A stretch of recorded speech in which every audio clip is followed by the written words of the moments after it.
Bapak-bapak, ibu-ibu, saudara-saudara kaum muslimin rahimakumullah. Murai di dahan dan koko ayam di kandang, dunia ini penuh dengan berbagai macam kesibukan. Sejak dari petani yang turun ke ladang, pedagang yang berangkat ke pasar, pelajar yang menuju sekolah, sampai kepada pegawai yang berangkat ke kantor, seluruhnya tidak lain untuk mencari sesuatu yang bernama bahagia. Setiap orang menginginkan kebahagiaan, dan tidak seorang pun menginginkan kesengsaraan dalam kehidupan ini. Namun nyatanya tidak setiap orang yang ingin bahagia mengetahui jalan yang harus ditempuhnya untuk sampai kepada kebahagiaan itu.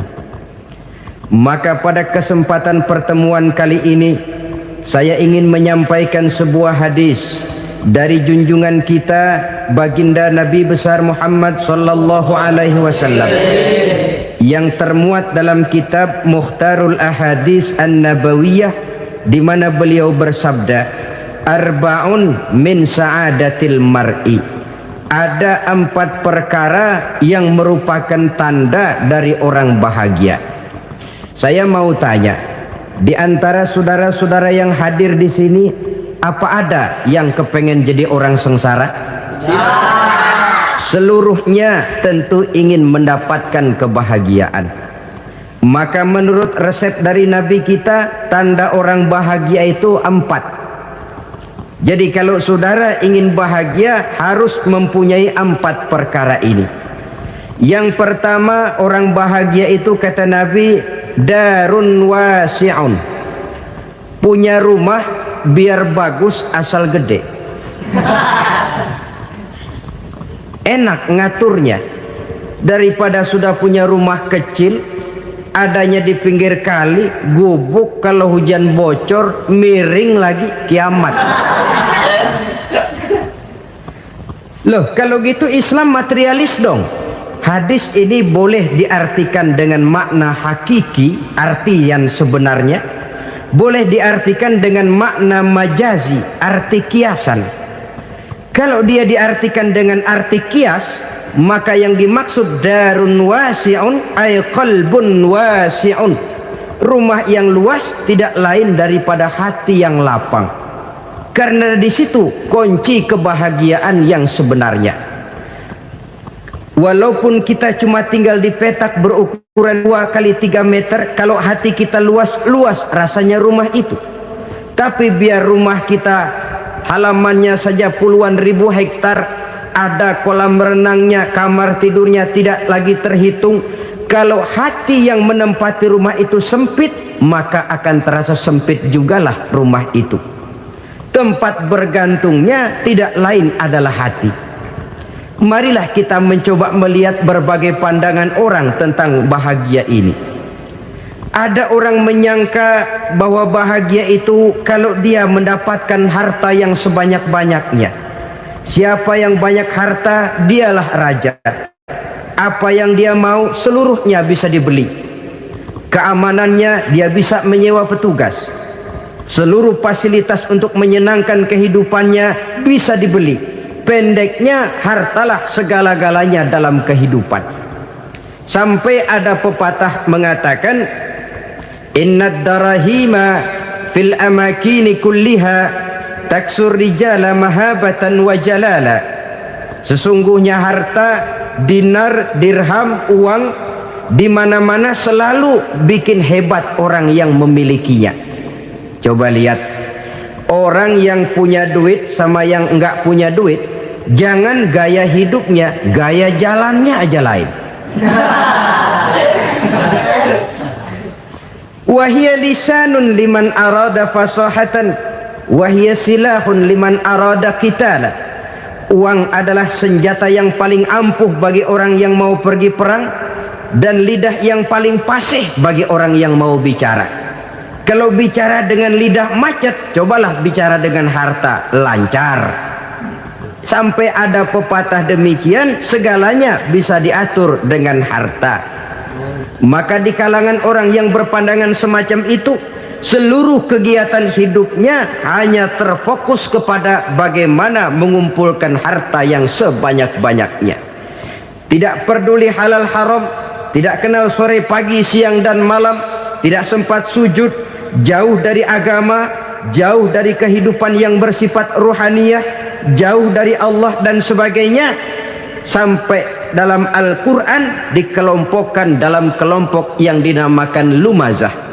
Allazi jama'a malahu wa'addadah yahsabu anna malahu akhladah. Mereka mengumpul-ngumpulkan harta sebanyak-banyaknya dan menyangka bahwa harta yang banyak itu dapat mengekalkan hidupnya, mengekalkan kekayaannya, mengekalkan kebahagiaannya.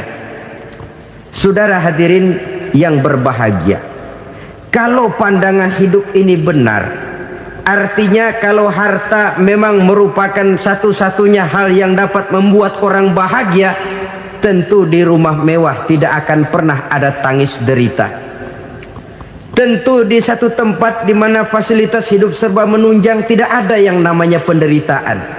Tapi suka dan duka, sedih dan gembira, senyum dan tawa adalah milik setiap orang, baik dia punya harta maupun dia tidak punya harta.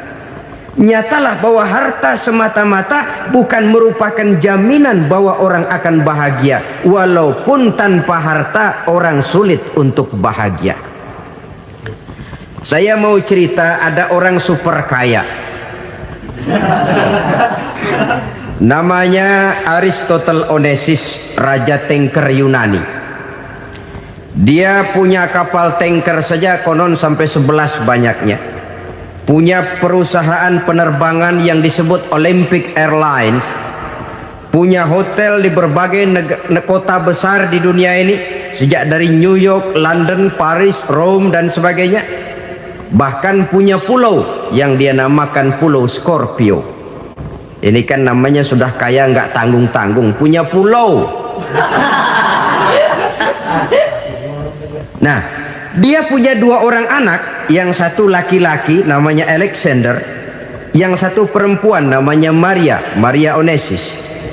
Seluruh harapannya tertumpah kepada anak lakinya Alexander ini, yang akan meneruskan usahanya, meneruskan kekayaannya, meneruskan dinastinya. Apa yang terjadi? Ternyata anak yang dia harapkan yang bernama Alexander ini mati muda dalam kecelakaan pada waktu dia olahraga. Apa olahraganya? Namanya olahraga anak orang kaya, golongan jet set. Olahraganya olahraga pesawat terbang. Jatuh, ya nggak kapungut, habis mati. Tinggal satu anak perempuannya, Maria Onesimus. Tapi anak perempuan ini juga malah urakan. Terakhir dia pacaran, bahkan kemudian kawin sama orang Rusia. Rupanya Aristotle Onesimus ini broken. Kekayaannya yang berlimpah ruah, perusahaannya yang begitu banyak, siapa yang akan meneruskan? Siapa yang akan menggantikan? Sampai kemudian dia mengurung diri di Pulau Scorpio dan mati di sana secara mengenaskan. Seorang multi jutawan, seorang yang super kaya, mati menyendiri di pulau sepi. Ibarat kata pepatah, anak ayam mati di lumbung. Bukan kekurangan makanan, keurugan makanan. Begitu kehidupan Aristotle Onesimus. Dan banyak orang-orang yang sudah demikian kaya sampai dibingungkan oleh kekayaannya sendiri. Telusurilah kehidupan David Rockefeller misalnya, Henry Ford misalnya, Adnan Khashoggi misalnya. Multi jutawan yang kadang-kadang dibuat keder oleh kekayaannya sendiri. Pantas ketika Imam Ali ditawarkan orang, "Ya Ali, kalau kepadamu disuruh pilih ilmu atau harta, kau pilih mana?" Ya jelas pilih ilmu dong. Kenapa? Pertama, ilmu kalau kita berikan kepada orang lain tambah. Tapi harta kalau kita berikan kepada orang lain kurang. Saudara punya uang 10.000, dibagi orang 5.000, jelas uang saudara berkurang. Tapi saudara punya ilmu diberikan kepada orang lain bisa, saudara pun makin mantap. Tidak lantas jadi bodoh karena ngajarin orang. Saudara bisa Fatihah lalu mengajarkan orang Fatihah. Orang bisa, saudara pun makin hafal. Tidak lantas setelah diajarin orang ilmunya hilang. Begitu datang dia minta orang, tolong ajarin saya Fatihah, udah habis, nggak ada.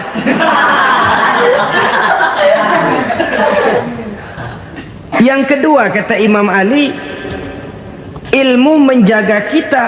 Kalau harta kita yang harus jaga. Makin banyak ilmu makin terpelihara diri seharusnya. Tetapi makin banyak harta makin bingung kita jaganya. Sampai kadang-kadang kalau perlu seluruh keliling rumah dipasangi alarm. Belum cukup disewakan anjing besar-besar, pasang di depan pintu, awas anjing galak. Masih belum cukup juga cari centeng tukang-tukang kepruk jaga rumah. Masih terasa belum aman, padahal rumahnya dikelilingi tembok besar. Di balik tembok ada pintu-pintunya tebal. Di balik pintu itu terbuka masuk kamar, kamar pun ada pintunya, pintunya pun kuat. Masuk ke dalam kamar ada lemari, lemarinya pun pintunya kuat, dikunci, kuncinya pun kuat. Tapi terhadap seluruhnya yang timbul cuma sekedar was-was saja. Kesimpulannya sekali lagi, tanpa harta orang memang sulit untuk bahagia. Tapi harta semata-mata tidak merupakan jaminan orang akan bahagia. Dengan hati yang luas, itu modal utama untuk mencapai kebahagiaan hidup. Orang yang hatinya luas, saudara-saudara, punya hati yang lapang, melihat kenyataan hidup ini, dia bersyukur senantiasa kepada Allah. Lantas tidak timbul hasud dan iri hatinya. Oleh karena itu jiwanya selalu lapang.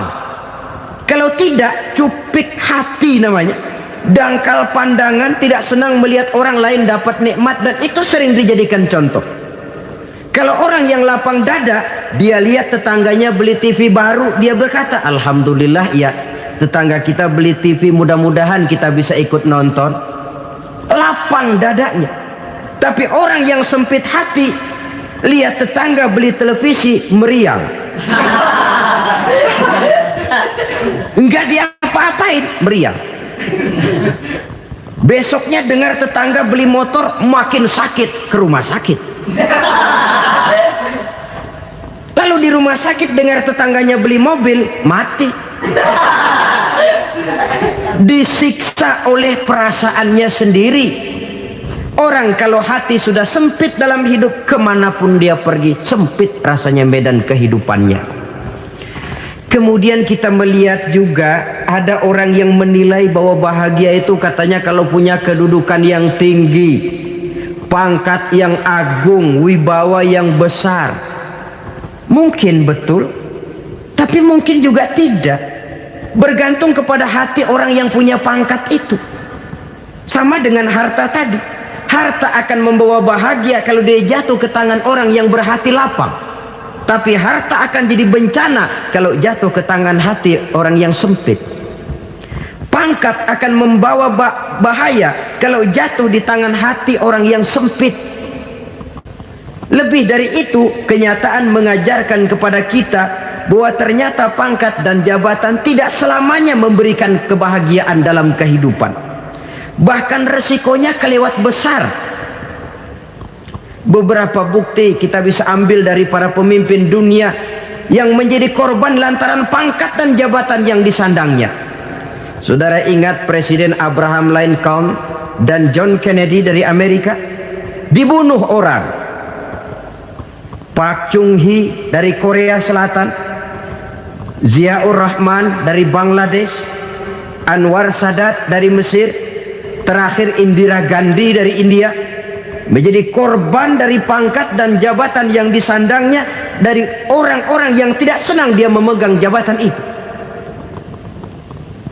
Dia akan mudah mengundang bencana.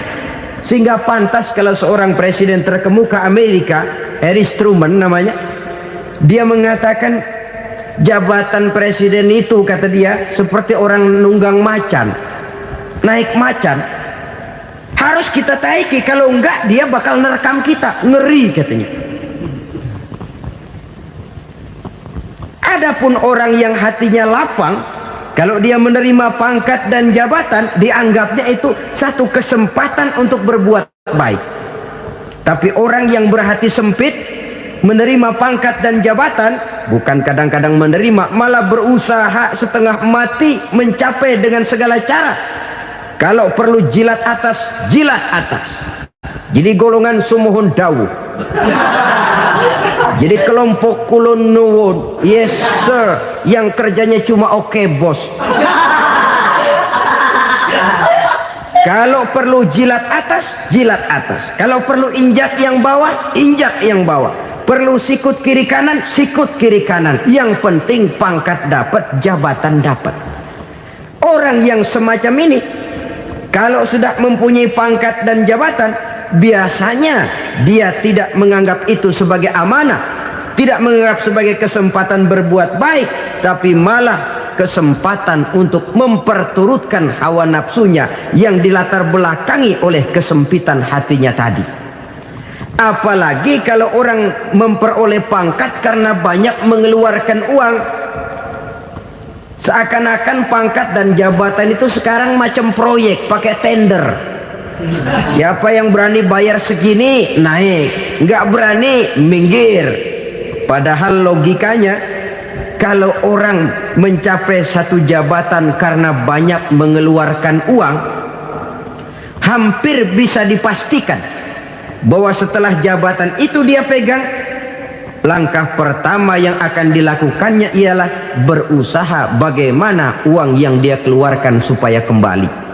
Ya paling kurang pulang modal dulu dong.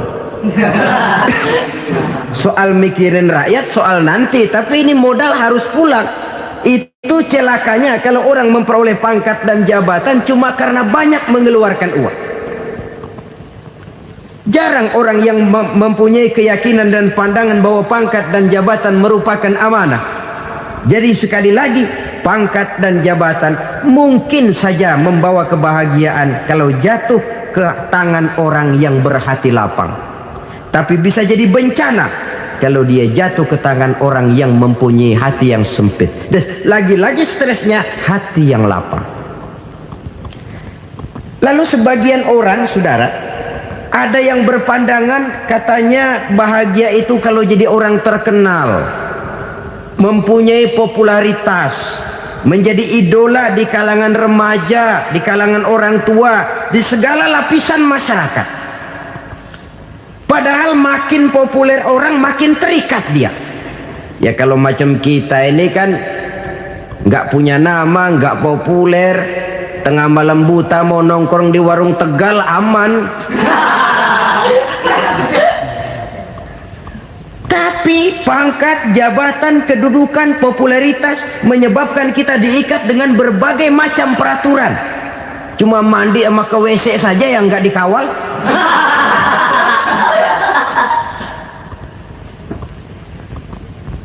Benarkah popularitas, ketenaran membawa kebahagiaan?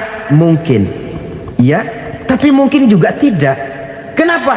Banyak orang-orang populer yang mengakhiri hidupnya secara tragis. Kita ambil beberapa nama. Di Amerika tahun 60-an ada bintang seksi paling terkenal yang dijuluki seks bom, bom seks. Sampai sekarang jadi legenda, namanya Marilyn Monroe. Singkatan doublenya itu inisialnya MM, Marilyn Monroe. Terkenal top sampai dia mati tahun 62, namanya sekarang masih saja dibicarakan orang. Kenapa dia bunuh diri? Tidak punya hartakah dia? Banyak. Kurang populerkah dia? Seluruh dunia mengenalnya. Sejak rakyat kecil sampai pejabat tinggi dia punya hubungan. Kenapa? Jenuh. Dia terlahir dalam keadaan yatim. Setelah itu tidak lama dia berangkat remaja, ibunya meninggal, pindah dari wanita asuh ke wanita asuh sampai 12 orang ibu angkatnya. Dan kekecewaan yang paling parah, setiap laki-laki yang dekat dengannya hanya seperti kapal berlabuh, datang dan pergi silih berganti. Padahal dia merindukan seseorang yang bisa melindungi hidupnya. Dia rindukan itu dan dia tidak pernah menemukan. Itu yang akhirnya menyebabkan dia minum pil tidur kelewat dosis, minum obat tidur kebanyakan, ya tidur terus sampai sekarang.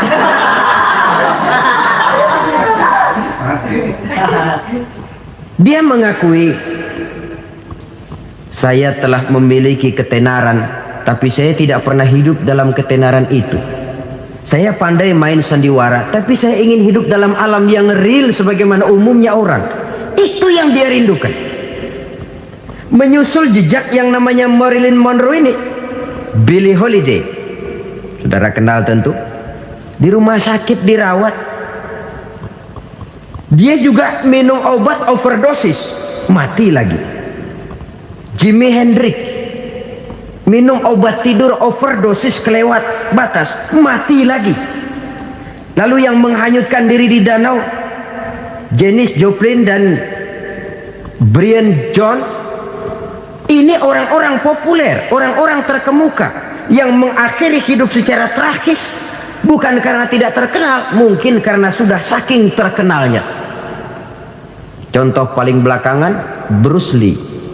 Wah, ini tukang-tukang kepruk tentu kenal siapa dia. Sampai sekarang pun tabir kematiannya masih merupakan misteri. Dan yang masih hidup juga menunjukkan gejala yang aneh. Michael Jackson, rumahnya di Beverly Hills itu dijaga sedemikian rupa, dan dia selalu curiga kepada setiap makanan harus steril, bersih dari segala macam kimia. Kemana dia pergi, itu tukang-tukang kepruk sudah selalu menjaga dan mengawal, dan dia seakan takut menunjukkan mukanya yang asli. Hingga kalau tampil ke tengah di luar show, dia kadang memakai pakaian yang tidak menunjukkan dia yang sebenarnya, takut dikenali orang. Ternyata popularitas sering jadi momok yang meracuni kehidupan manusia. Oleh karena itu, benarlah junjungan kita pada saat beliau mengajarkan orang akan bahagia kalau dia mempunyai hati yang lapang. Nah, sekarang masalahnya untuk mendapatkan hati yang lapang, caranya bagaimana? Kita kembali kepada konsep Quran. Allah mengajarkan, ala inna bi dzikrillahi tatmainnul qulub. Ketahuilah bahwa dengan banyak mengingat Allah, hati akan tenang, jiwa akan lapang. Dengan kata lain, dekat dengan agama, merasakan kehadiran Allah dekat dalam hidup, itu muara pertama untuk mencapai hati yang lapang. Ala inna bi dzikrillahi tatmainnul qulub. Jangan macam orang sekarang ingin mendapatkan ketenangan lalu tapak di puncak gunung, di gua-gua, di tempat sepi. Iyalah kalau nggak ada ular. Kalau tergigit ular berbisa, ketenangan belum, mati jelas itu. Islam positif untuk mendapatkan ketenangan. Ala inna bi dzikrillahi tatmainnul qulubi. Bahwa ketahuilah bahwa dengan banyak mengingat Allah, hati akan tenang, jiwa akan lapang, nuansa pikiran akan luas. Karena yang namanya bahagia ada dimanapun manusia berada. Di kampung ada bahagia, di kota ada bahagia, di ngarai, di lembah, di gunung, di hutan, di lautan, di angkasa luar, dimanapun bahagia itu ada kalau kita bermodalkan hati yang lapang ini. Dan hati akan lapang kalau kita dekat dengan agama. Dekat dengan harta buat sementara hati mungkin tenang, tapi ketenangan yang relatif dan temporer. Apalagi orang tiap kali tambah harta, tiap kali tambah rencana, itu wajar. Mungkin sebelumnya saudara berpikir, kalau punya duit 5.000 enak nih. Begitu punya duit 5.000, aduh sayang kalau 10.000 aja. Tiap kali tambah harta, tiap kali lain rencana. Makin banyak rencana, makin menjauhkan kita dari yang namanya ketenangan. Padahal ketenangan merupakan unsur utama untuk mencapai bahagia. Dan ketenangan itu bermuara dalam hati manusia. Tengoklah kehidupan ini. Orang yang banyak harta dengan orang miskin, berbedakah rasa sakit yang mereka tanggungkan? Rasanya tidak. Walaupun si kaya tidur di kasur empuk berselimutkan sutra mahal, sementara si miskin meringkuk di balai bambu yang keras dan kasar. Apabila maut datang, dia juga tidak pernah pilih bulu. Maut datang menjemput si kaya di singgasana keemasannya, dikelilingi oleh para pengasuh, dayang dan inang serta para pengawal. Dan maut pun datang menjemput si miskin papa, sehingga ia tergelepar di tepian jalan. Kedua-duanya bernama mati. Kalau nyata bahwa sakit yang ditanggung si kaya tidak beda dengan sakit yang ditanggung si miskin, bukan harta semata yang membuat orang bahagia. Hati yang tenang, jiwa yang lapang penuh kedamaian, karena banyak berzikir dan mengingat Allah, itu merupakan modal utama untuk mencapai sesuatu yang bernama bahagia.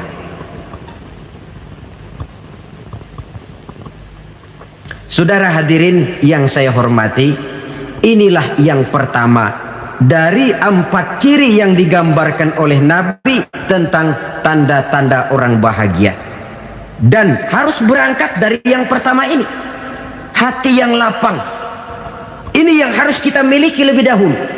Baru nanti akan menyusul kepada poin yang ketiga, kedua, dan selanjutnya. Sebab kalau hati sudah terisi dengan jiwa yang lapang, seluruh persoalan insya Allah akan bisa kita atasi dengan sebagaimana mestinya. Yang kedua sekarang, tanda orang bahagia menurut baginda Nabi, markabun syariah. Orang bahagia itu, kata beliau, punya kendaraan biar cepat asal lancar. Artinya kemana dia mau pergi mudah.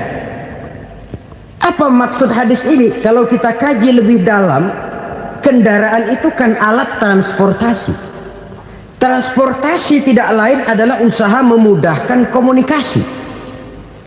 Pindah dari situ kepada teori bahwa manusia adalah zon political, makhluk bermasyarakat yang tidak bisa memenuhi kebutuhan hidupnya secara sendirian. Kita memerlukan keberadaan orang lain dalam kehidupan ini. Untuk memakai baju saja kita sudah perlukan petani yang tanam kapas, pabrik yang memintal kapas jadi benang, pabrik yang menenun benang jadi kain, sampai kepada mesin jahit, sampai kepada tukang jahit. Itu cuma untuk memakai pakaian saja. Tidak seorang pun di antara kita yang sanggup memenuhi kebutuhan hidupnya secara sendiri. Kita perlu orang lain. Maka kebebasan dalam arti mutlak, kebebasan tanpa batas, itu tidak mungkin ada dalam kehidupan. Karena kita mengadakan yang disebut interaksi sosial. Setiap kegiatan kita tentu melibatkan orang lain. Menurut kita barangkali kita bebas jalan di jalan raya semaunya, tapi orang lain berkendaraan pun merasa bahwa ini ada juga jalan haknya, dan begitu selanjutnya. Oleh karena itu, maksud dari kendaraan yang cepat ini adalah khulata'uhu ma'as solihin. Lingkungan pergaulannya terdiri dari orang-orang soleh. Pergaulannya luas. Kemana dia pergi ada temannya. Kesulitannya ada tempat dia cerita. Dan kesulitan kalau sudah diceritakan kepada orang lain, taruh kata orang itu tidak bisa menolong, namun menceritakannya kepada orang yang kita percayai, kan paling kurang sudah mengurangi beban jiwa, mengurangi tanggungan batin, merasa masih ada tempat kita cerita. Maka lebih baik orang awam yang mau bergaul ketimbang orang setengah alim tapi ngunci pintu. Sebab nantinya akan timbul sikap picik, cupik pandangan, dan tidak luas menghadapi kenyataan dalam kehidupan ini. Namun yang harus kita garis bawahi, pergaulan memang mesti luas. Namun jangan sekali-kali lupa bahwa pergaulan sangat besar pengaruhnya dalam ikut membentuk kepribadian manusia. Sehari-hari bisa kita bilang, kalau kita dekat sama tukang minyak wangi, sekalipun nggak dibagi minyaknya, baunya tentu dapat. Betul? Tapi dekat sama tukang elas, walaupun nggak kena apinya, asapnya mesti kena. Kalau Syauqi mengatakan lebih jelas lagi, man asyaral asrafa asa musyarrafan wa muasyiral anzali ghairu musyarrafin. Awalam taral jildal hakira muqabbalan bisagri lamma sara jildal mushaf. Siapa yang bergaul dengan orang mulia, dia bakal ikut menjadi mulia. Tapi siapa yang berteman dengan orang hina, dia tidak bakal ikut menjadi mulia. Tidakkah kau lihat, kata Syauqi, kulit kambing yang hina pun dicium orang ketika menjadi kantong Quran. Kulit kambing hina, kalau dia sendirian gak ada yang mau cium. Tapi begitu dia bergaul dengan Quran, menjadi kantong Quran, dipakein minyak wangi, ditaruh di tempat yang tinggi, mau diambil dicium dulu, dibawa dengan penuh hormat dan hati-hati. Kulit kambing yang hina lantaran berteman dengan Quran, numpang mujur. Tapi coba lihat kalau kulit kambing berteman dengan kayu, jadi beduk, habis. Zohor dikemplang, asar dipukul. Itu pun sedikit saja, cuma salah milih teman. Yang temannya Quran dihormati orang, yang temannya kayu lantaran jadi beduk, gelap-gelap subuh orang udah kemplangi.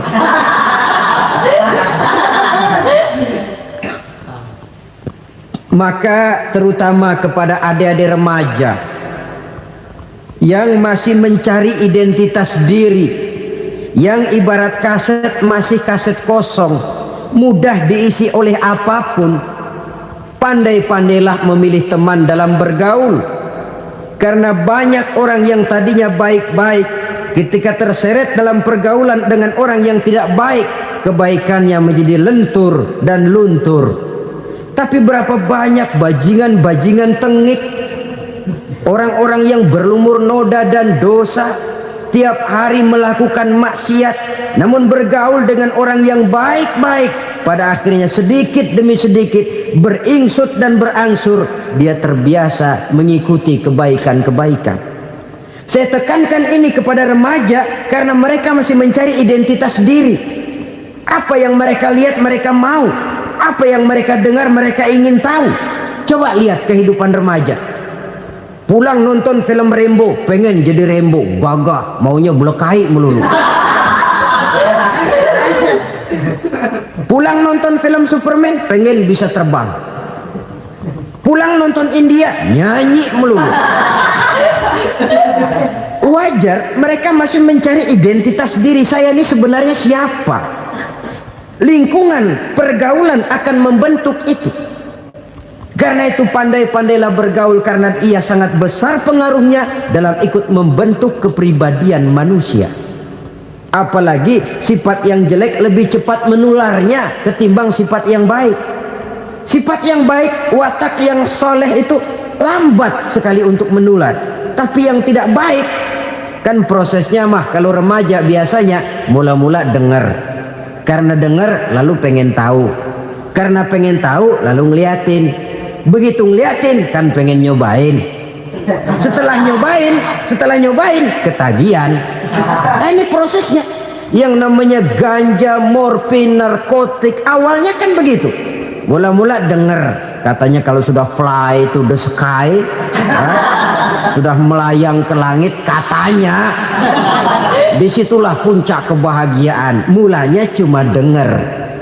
Karena dengar pengen tahu. Karena pengen tahu lalu ngeliat, kumpul sama orang yang suka ngeganja. Setelah ngeliat, nah pengen ngerasain. Begitu ngerasain enak juga, ketagihan. Kalau sudah ketagihan jadi penyakit kronis, bisa merembet kepada yang lain. Iya, kalau orang tuanya mampu untuk beli morfin, beli ganja. Kalau tidak kan pikirannya ngayap, jemuran siapa ya gue sabet. Timbullah perbuatan-perbuatan negatif yang bermula dari salah pergaulan. Apalagi buat adik-adik remaja yang tinggal di kota-kota besar, yang pengaruh budaya, pengaruh kesenian, pengaruh struktur kehidupan yang nampak makin individualistis, di mana persaingan tajam, tensi ekonomi tinggi, orang mudah mengalami stres. Pandai-pandailah dalam bergaul, sekali lagi, karena ia sangat besar pengaruhnya dalam ikut membentuk kepribadian manusia. Orang bahagia punya kendaraan yang cepat, artinya punya pergaulan yang luas, dan lingkungan pergaulannya terdiri dari orang-orang yang soleh. Kemana dia pergi ada teman, kesulitannya ada tempat dia cerita. Tapi kalau sudah menyendiri, hidup sendiri, kesulitan dipikiri sendiri, bisa mati belum waktunya. Tidak ada tempat berbagi rasa, tidak ada tempat bercerita, tidak ada tempat mengurangi beban dalam kehidupan.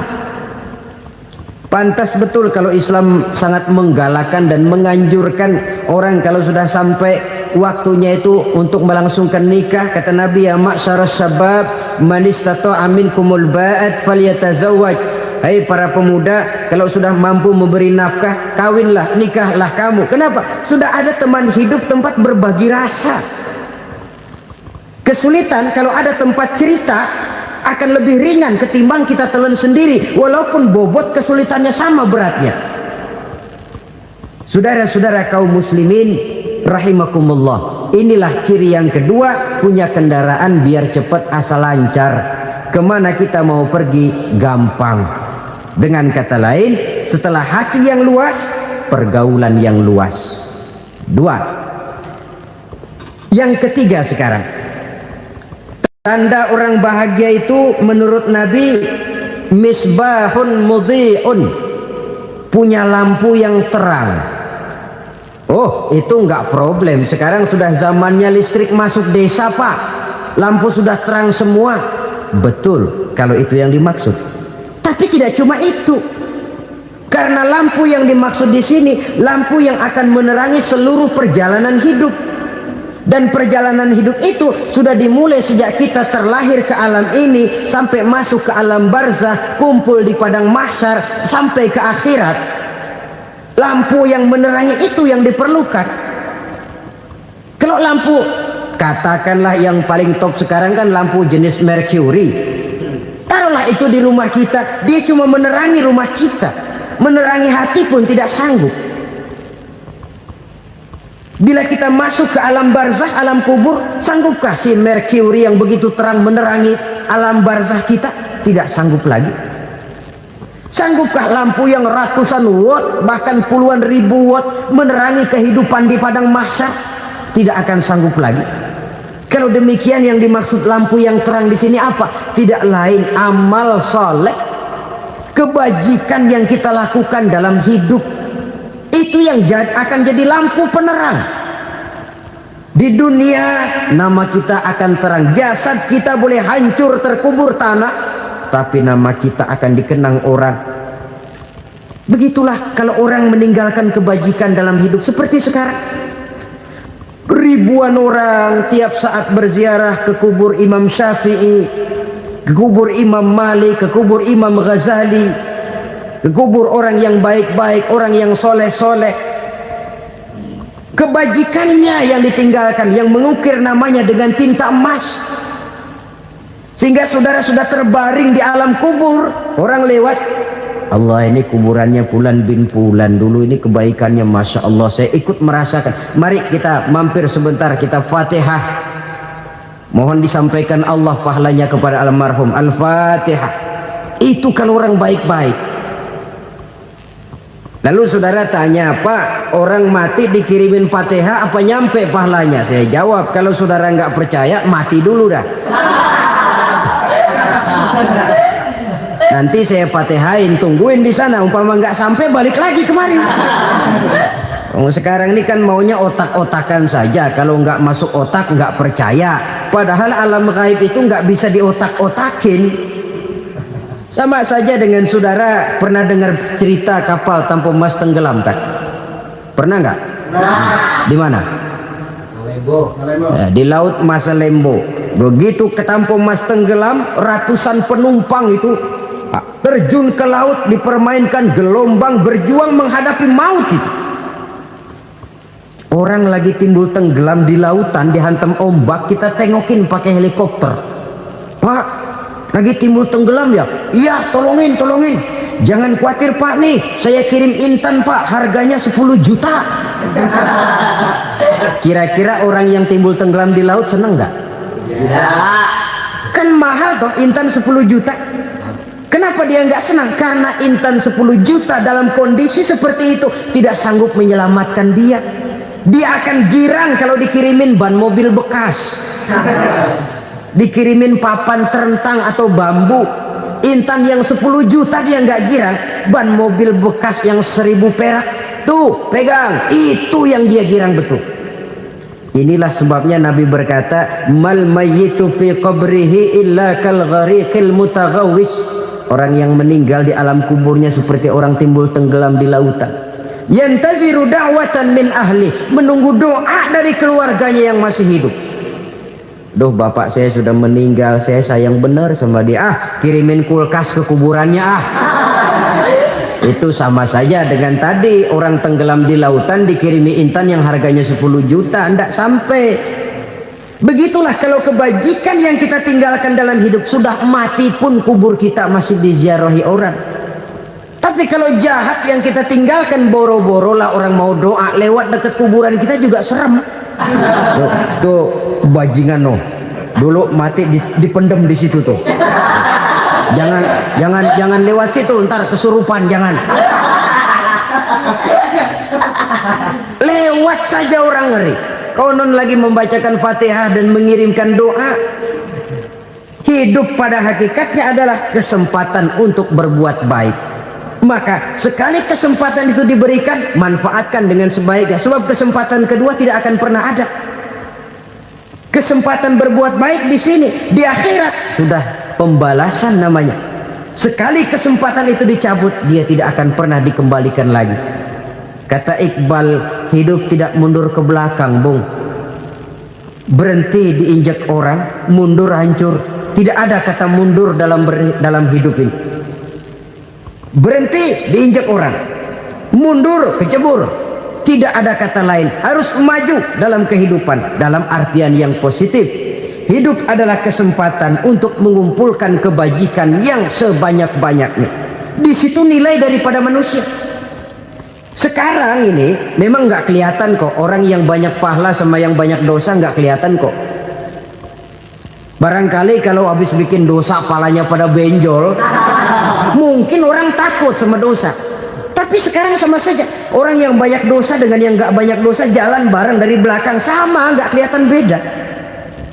Tapi ada waktunya di mana pahala memegang peranan, di mana dosa diperlihatkan. Sama saja kalau kita bawa mobil siang, lampu kan nggak begitu berfungsi. Apa lalu bilang, alah ini lampu berat-beratin, copot-copotin aja dah. Tidak perlu begitu. Kenapa? Pada suatu saat malam senja akan datang. Bila matahari terbenam, senja pun datang, gelap mulai merayap, disitulah baru terasa perlunya lampu. Pahala begitu. Sekarang orang yang nggak ada pahalanya nggak kelihatan dalam kehidupan. Tapi pada suatu saat senja kehidupan akan datang. Ajal merenggut nyawa, malam merayap, dan hidup mulai diliputi kegelapan di alam barzah. Dikala itu kalau nggak punya lampu, alangkah malangnya kita. Sebab amal yang baik, kata Nabi, di alam barzah itu akan diciptakan menjadi perempuan yang cantik menemani kita. Amal yang jahat akan menjadi orang yang paling jelek nemenin kita. Udah di tempat gelap yang nemenin jelek.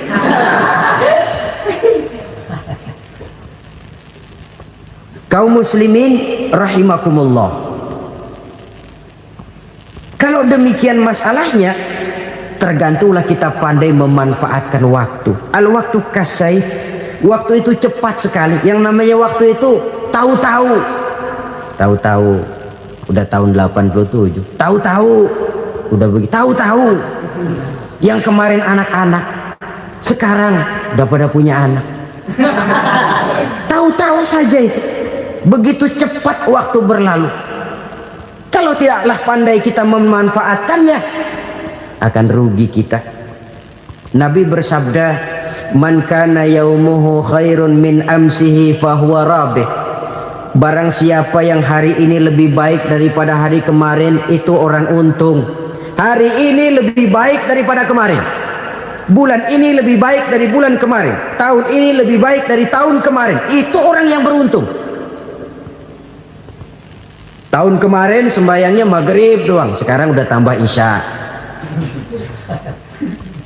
Tahun kemarin cuman Idul Fitri aja ngancem bener, sekarang udah tambah Jumat, lalu tambah lagi maghrib, tambah lagi isya, dan selanjutnya. Hari ini lebih baik daripada kemarin, itu orang yang beruntung.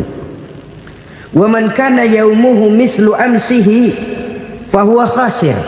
Lalu barang siapa yang hari ini sama saja dengan hari kemarin, itu orang rugi. Hari ini sama dengan kemarin, rugi itu. Bulan ini begitu, bulan kemarin begitu, tahun ini begitu, tahun lalu juga begitu. Rugi itu orang. Rugi apa? Rugi umur. Umur tambah, amalan gak pernah tambah. Dan saya pikir lebih merupakan azab ketimbang nikmat kalau orang dikasih panjang umur cuma untuk numpuk dosa. Mending mana? Panjang umur banyak dosa sama pendek umur dikit dosa? Mending mana? Mending mana? Ya, paling mending tentu panjang umur banyak pahala. Tapi kalau tidak, sekali lagi, lebih merupakan azab ketimbang nikmat kalau orang diberikan panjang umur tapi cuma untuk sekedar menumpuk dosa. Kehilangan kesadaran bahwa dunia bukan terminal akhir dari satu perjalanan. Dia cuma halte di mana kita berhenti sebentar untuk menuju kepada terminal yang hakiki. Saudara-saudara kaum muslimin rahimakumullah, inilah lampu yang akan menerangi kehidupan. Amal yang kita lakukan di dalam kehidupan. Jadi yang dimaksud dengan lampu yang terang, kebajikan yang kita kerjakan dalam hidup. Nah, setiap orang di awal tadi saya bilang ingin bahagia. Bahagia itu kan hakikatnya kumpulan senang dan selamat. Senang, selamat. Apa bedanya? Senang tapi tidak selamat, nggak bahagia. Selamat tapi nggak senang, nggak bahagia orang. Contoh, kalau orang korupsi, duitnya banyak, senang dia, tapi keselamatannya. Ada tentara baris di samping rumahnya udah bingung, padahal tentara latihan. Tentara cuma latihan, dia bingung. Senang, tapi karena keselamatannya tidak terjamin, dia tidak bahagia. Sebaliknya pegawai negeri jujur benar, cuma segaji-gajinya, selamat nggak korupsi, tapi melarat, ya nggak bahagia juga, kurang senang. Kesenangan dan keselamatan untuk dunia saja, ya sekali lagi, kalau cuma sekedar untuk dunia saja, bisa dibeli pakai uang. Bisa dibeli pakai uang. Saudara ingin selamat, bisa dibeli pakai uang. Saudara ingin senang, bisa dibeli dengan uang. Tapi setelah mati masuk ke alam barzah, habis kekuasaan uang.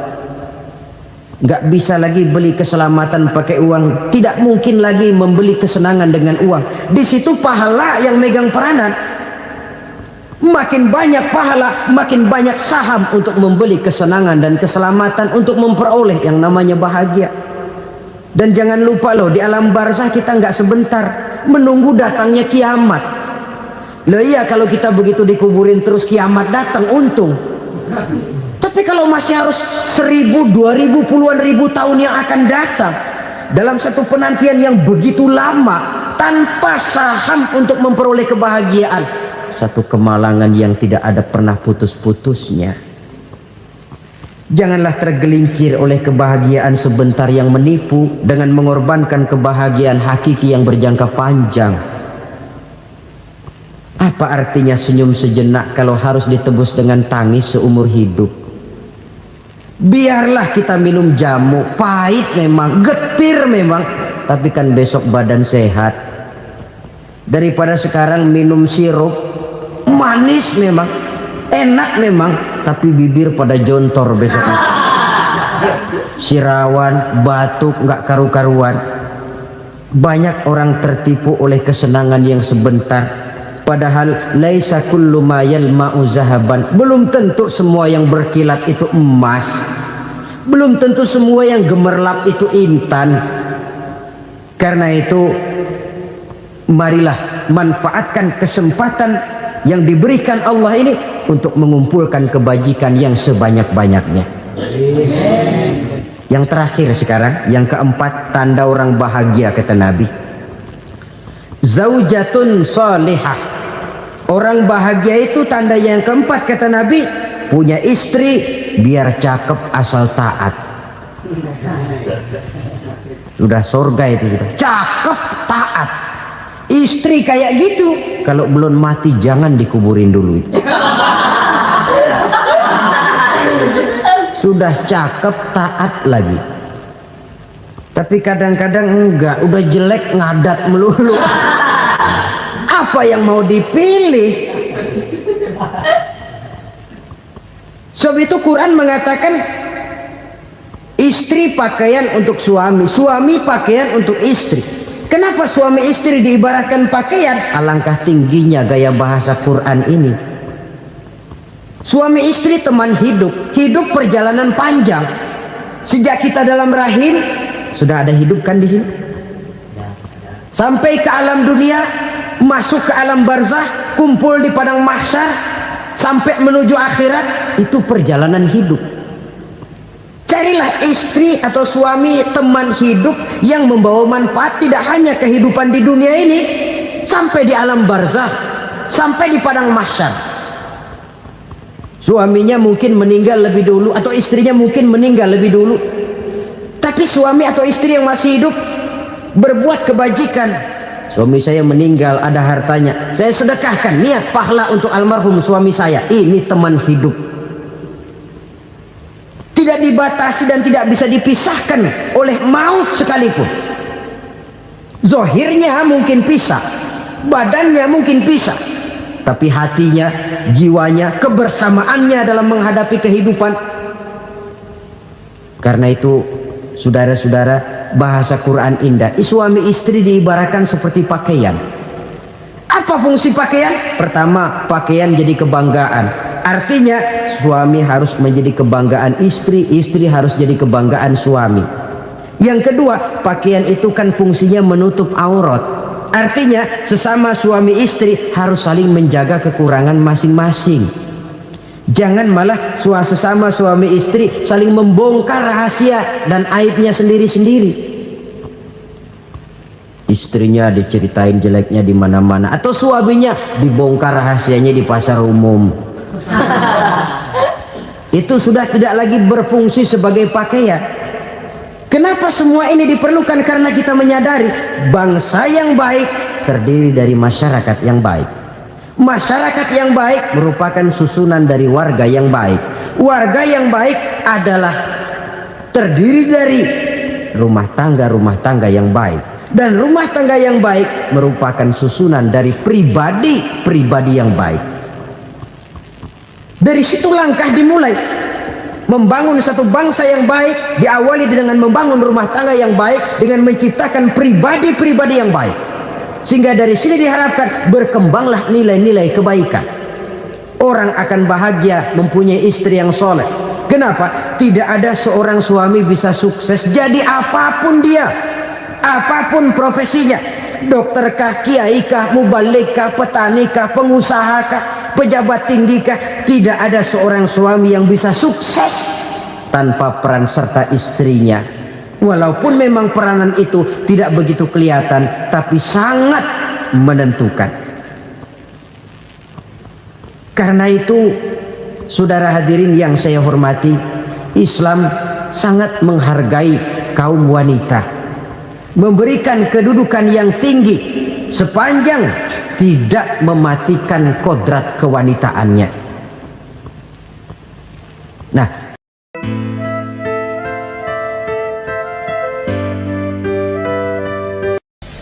bapak-bapak, ibu-ibu, saudara-saudara kaum muslimin rahimakumullah. Murai di dahan dan koko ayam di kandang, dunia ini penuh dengan berbagai macam kesibukan. Sejak dari petani yang turun ke ladang, pedagang yang berangkat ke pasar, pelajar yang menuju sekolah, sampai kepada pegawai yang berangkat ke kantor, seluruhnya tidak lain untuk mencari sesuatu yang bernama bahagia. Setiap orang menginginkan kebahagiaan, dan tidak seorang pun menginginkan kesengsaraan dalam kehidupan ini. Namun nyatanya tidak setiap orang yang ingin bahagia mengetahui jalan yang harus ditempuhnya untuk sampai kepada kebahagiaan itu. Maka pada kesempatan pertemuan kali ini, saya ingin menyampaikan sebuah hadis dari junjungan kita baginda Nabi besar Muhammad sallallahu alaihi wasallam yang termuat dalam kitab Mukhtarul Ahadits An-Nabawiyah, di mana beliau bersabda, arba'un min sa'adatil mar'i. Ada 4 perkara yang merupakan tanda dari orang bahagia. Saya mau tanya, di antara saudara-saudara yang hadir di sini, apa ada yang kepengen jadi orang sengsara? Ya. Seluruhnya tentu ingin mendapatkan kebahagiaan. Maka menurut resep dari Nabi kita, tanda orang bahagia itu 4. Jadi kalau saudara ingin bahagia, harus mempunyai 4 perkara ini. Yang pertama, orang bahagia itu kata Nabi, darun wasi'un. Punya rumah biar bagus asal gede. Enak ngaturnya, daripada sudah punya rumah kecil adanya di pinggir kali, gubuk, kalau hujan bocor, miring lagi, kiamat. Loh, kalau gitu Islam materialis dong. Hadis ini boleh diartikan dengan makna hakiki, arti yang sebenarnya, boleh diartikan dengan makna majazi, arti kiasan. Kalau dia diartikan dengan arti kias, maka yang dimaksud darun wasi'un ay qalbun wasi'un. Rumah yang luas tidak lain daripada hati yang lapang. Karena di situ kunci kebahagiaan yang sebenarnya. Walaupun kita cuma tinggal di petak berukuran 2 kali 3 meter, kalau hati kita luas rasanya rumah itu. Tapi biar rumah kita halamannya saja puluhan ribu hektar, ada kolam renangnya, kamar tidurnya tidak lagi terhitung. Kalau hati yang menempati rumah itu sempit, maka akan terasa sempit jugalah rumah itu. Tempat bergantungnya tidak lain adalah hati. Marilah kita mencoba melihat berbagai pandangan orang tentang bahagia ini. Ada orang menyangka bahwa bahagia itu kalau dia mendapatkan harta yang sebanyak-banyaknya. Siapa yang banyak harta, dialah raja. Apa yang dia mau, seluruhnya bisa dibeli. Keamanannya, dia bisa menyewa petugas. Seluruh fasilitas untuk menyenangkan kehidupannya bisa dibeli. Pendeknya, hartalah segala-galanya dalam kehidupan. Sampai ada pepatah mengatakan, innad darahima fil amakini kulliha taksur rijala mahabatan wa jalala. Sesungguhnya harta, dinar, dirham, uang di mana-mana selalu bikin hebat orang yang memilikinya. Coba lihat, orang yang punya duit sama yang enggak punya duit, jangan gaya hidupnya, gaya jalannya aja lain. Wahia lisanun liman arada fasahatan, wahia silahun liman arada qitala. Uang adalah senjata yang paling ampuh bagi orang yang mau pergi perang, dan lidah yang paling fasih bagi orang yang mau bicara. Kalau bicara dengan lidah macet, cobalah bicara dengan harta, lancar. Sampai ada pepatah demikian, segalanya bisa diatur dengan harta. Maka di kalangan orang yang berpandangan semacam itu, seluruh kegiatan hidupnya hanya terfokus kepada bagaimana mengumpulkan harta yang sebanyak-banyaknya. tidak peduli halal haram, tidak kenal sore pagi siang dan malam, tidak sempat sujud, jauh dari agama, jauh dari kehidupan yang bersifat ruhaniyah, jauh dari Allah dan sebagainya, sampai dalam Al-Quran dikelompokkan dalam kelompok yang dinamakan lumazah. Allazi jama'a malahu wa addadah yahsabu anna malahu akhladah. Mereka mengumpul-ngumpulkan harta sebanyak-banyaknya dan menyangka bahwa harta yang banyak itu dapat mengekalkan hidupnya, mengekalkan kekayaannya, mengekalkan kebahagiaannya. Saudara hadirin yang berbahagia, kalau pandangan hidup ini benar, artinya kalau harta memang merupakan satu-satunya hal yang dapat membuat orang bahagia, tentu di rumah mewah tidak akan pernah ada tangis derita. Tentu di satu tempat di mana fasilitas hidup serba menunjang tidak ada yang namanya penderitaan.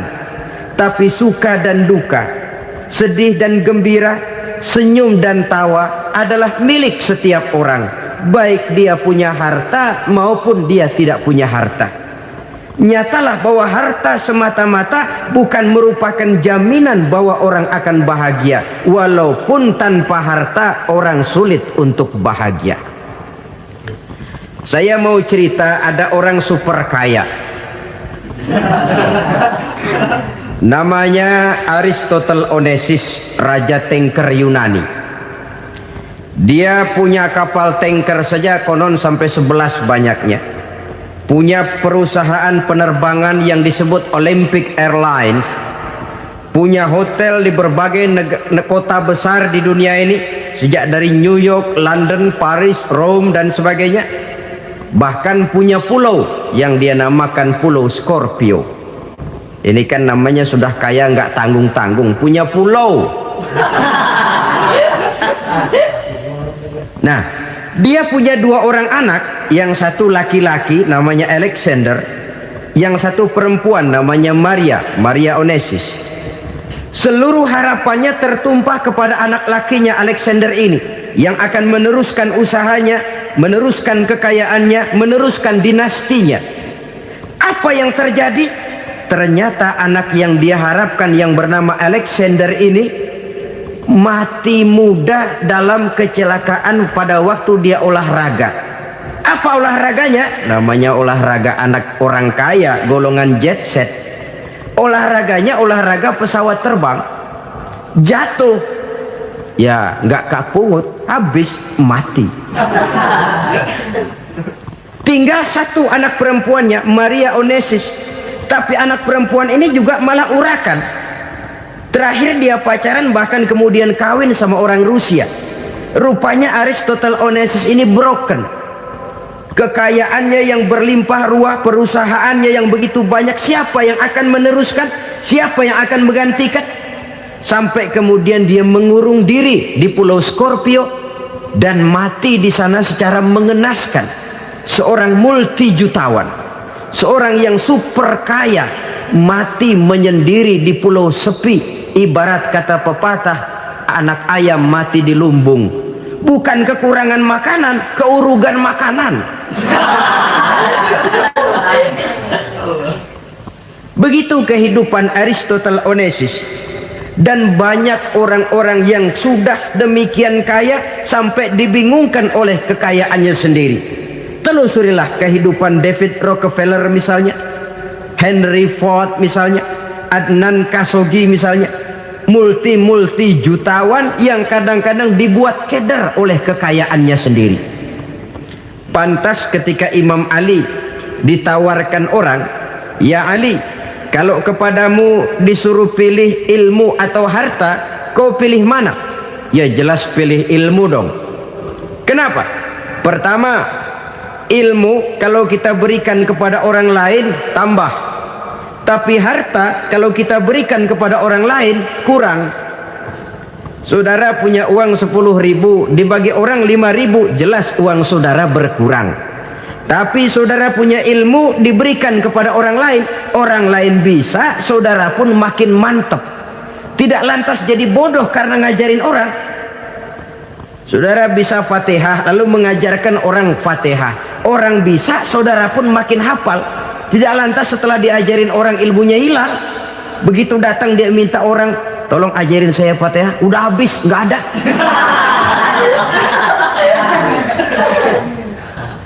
Yang kedua kata Imam Ali, ilmu menjaga kita. Kalau harta kita yang harus jaga.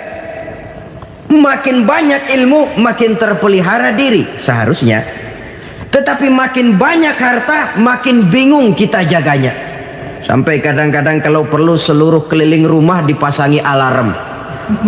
Belum cukup disewakan anjing besar-besar, pasang di depan pintu, awas anjing galak. Masih belum cukup juga cari centeng tukang-tukang kepruk jaga rumah. Masih terasa belum aman, padahal rumahnya dikelilingi tembok besar. Di balik tembok ada pintu-pintunya tebal. Di balik pintu itu terbuka masuk kamar, kamar pun ada pintunya, pintunya pun kuat. Masuk ke dalam kamar ada lemari, lemarinya pun pintunya kuat, dikunci, kuncinya pun kuat. Tapi terhadap seluruhnya yang timbul cuma sekedar was-was saja. Kesimpulannya sekali lagi, tanpa harta orang memang sulit untuk bahagia. Tapi harta semata-mata tidak merupakan jaminan orang akan bahagia. Dengan hati yang luas, itu modal utama untuk mencapai kebahagiaan hidup. Orang yang hatinya luas, saudara-saudara, punya hati yang lapang, melihat kenyataan hidup ini, dia bersyukur senantiasa kepada Allah. Lantas tidak timbul hasud dan iri hatinya. Oleh karena itu jiwanya selalu lapang. Kalau tidak, cupik hati namanya, dangkal pandangan, tidak senang melihat orang lain dapat nikmat, dan itu sering dijadikan contoh. Kalau orang yang lapang dada, dia lihat tetangganya beli TV baru, dia berkata, alhamdulillah ya, tetangga kita beli TV, mudah-mudahan kita bisa ikut nonton. Lapang dadanya. Tapi orang yang sempit hati, lihat tetangga beli televisi, meriang. Enggak diapa-apain, meriang. Besoknya dengar tetangga beli motor, makin sakit, ke rumah sakit. Lalu di rumah sakit dengar tetangganya beli mobil, mati. Disiksa oleh perasaannya sendiri. Orang kalau hati sudah sempit dalam hidup, kemanapun dia pergi, sempit rasanya medan kehidupannya. Kemudian kita melihat juga ada orang yang menilai bahwa bahagia itu katanya kalau punya kedudukan yang tinggi, pangkat yang agung, wibawa yang besar. Mungkin betul, tapi mungkin juga tidak. Bergantung kepada hati orang yang punya pangkat itu. Sama dengan harta tadi. Harta akan membawa bahagia kalau dia jatuh ke tangan orang yang berhati lapang. Tapi harta akan jadi bencana kalau jatuh ke tangan hati orang yang sempit. Pangkat akan membawa bahaya kalau jatuh di tangan hati orang yang sempit. Lebih dari itu, kenyataan mengajarkan kepada kita bahwa ternyata pangkat dan jabatan tidak selamanya memberikan kebahagiaan dalam kehidupan. Bahkan resikonya kelewat besar.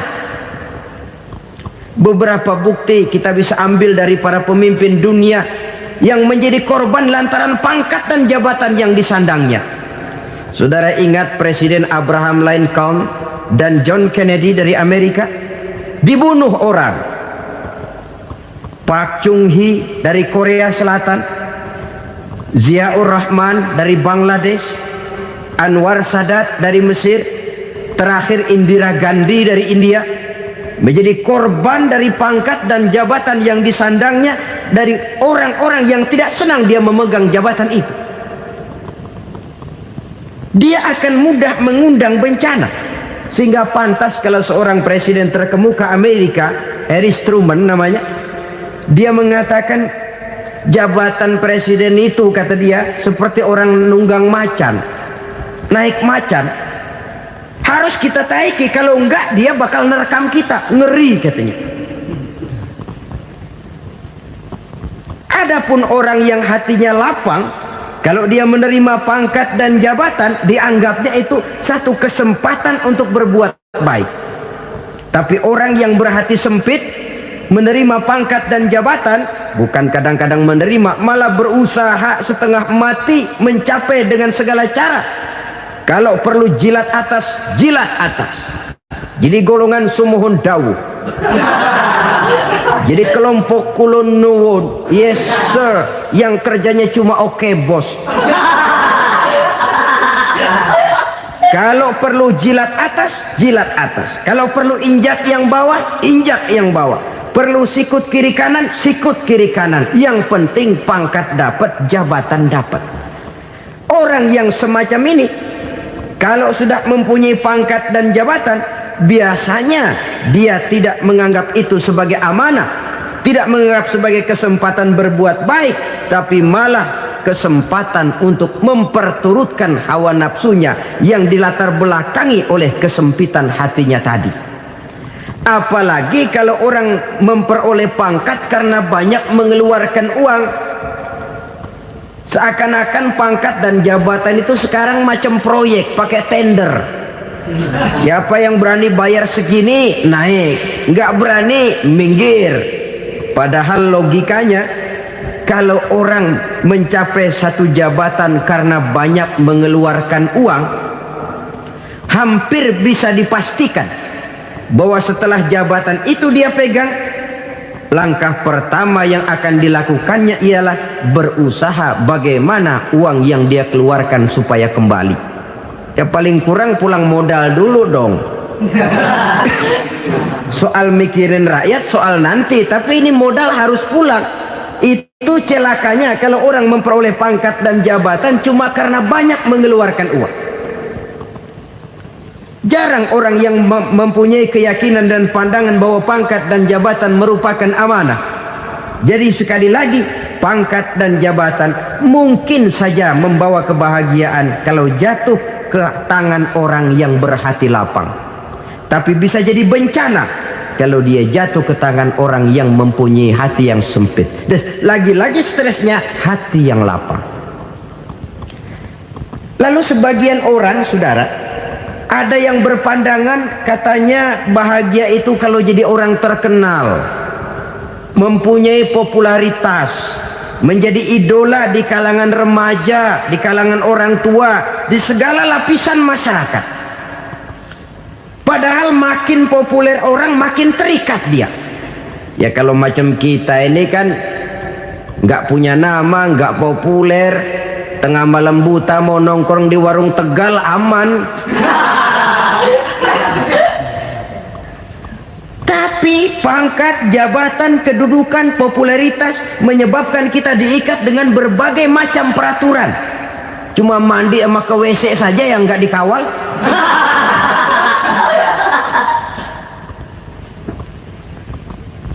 Benarkah popularitas, ketenaran membawa kebahagiaan? Mungkin ya, tapi mungkin juga tidak.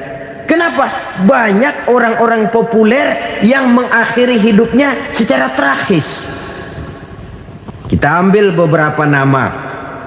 Di Amerika tahun 60-an ada bintang seksi paling terkenal yang dijuluki seks bom. Bom seks.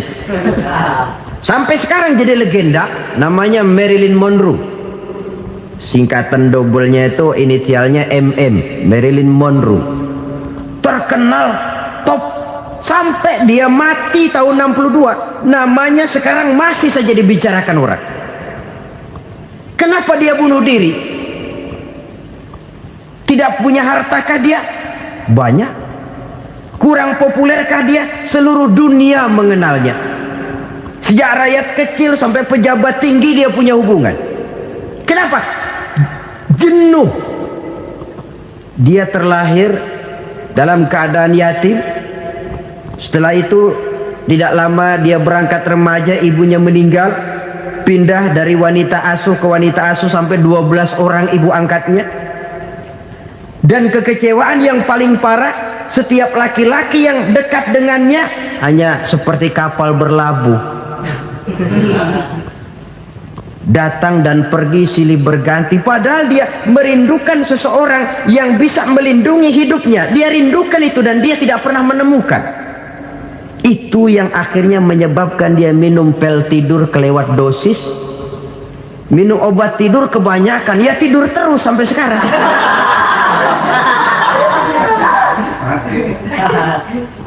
Dia mengakui, saya telah memiliki ketenaran, tapi saya tidak pernah hidup dalam ketenaran itu.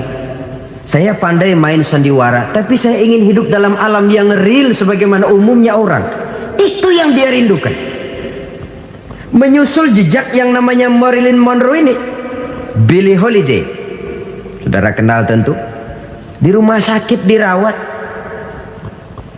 Dia juga minum obat overdosis, mati lagi.